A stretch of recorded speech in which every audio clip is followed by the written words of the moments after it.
नाज़रीन के अॻु कंदासीं। सऊदी अरब तेल जी पैदावार घटि करण ख़िलाफ़ अमेरिका जी धमकियुनि खे रद्द करे छॾियो आहे। सऊदी पड़ी वसी पंहिंजे बयान में चयो आहे त सऊदी अरब पंहिंजे मुफ़ादनि जो हर हाल में तहफ़ुज़ कंदो। सऊदी पड़ी वसी चयो त तेल जी पैदावार घटि करण जा कारण सियासी न आहिनि। अंदरूनी मसइलनि सबबि अमेरिका ओपेक जे मामलनि खे सम्झी न रहियो आहे। सऊदी पड़ी वसी चयो आहे त अमेरिका में नओं ओपेक बिल मुतारिफ़ कराइण हैरान जोॻो न आहे। ओपेक जे ख़ात्मे जूं ॻाल्हियूं जज़्बाती आहिनि। नाज़रीन अवांखे ॿुधाईंदा हलूं त गुज़िरियल ॾींहुं अमरीका पारां इहा धमकी ॾिनी वई हुई सऊदी अरब खे। सऊदी अरब तेल जी पैदावार घटि करण ख़िलाफ़ अमरीका जी धमकियुनि खे रद्द करे छॾियो आहे। सऊदी अरब परॾेही वज़ीर पंहिंजे बयान में चयो आहे त सऊदी अरब पंहिंजे मफ़ादनि जो हर हाल में तहफ़ुज़ कंदो। सऊदी परॾेही वज़ीर चयो त तेल जी पैदावार घटि करण जा कारण सियासी न आहिनि। अंदरूनी मसइलनि सबबि अमरीका ओपेक जे मामलनि खे सम्झी न रहियो आहे। सऊदी परॾेही वज़ीर चयो त अमरीका में नओं ओपेक बिल मुतारिफ़ कराइण हैरान जोॻो न आहे।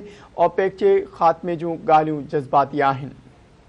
वाज़ेह रहे त गुज़िरियल ॾींहुं अमरीकी सदर जो बाइडन चयो हो त ओपेक तेल जी पैदावार घटि कई त सऊदी अरब खे सख़्त नतीजा भोगणा पवंदा।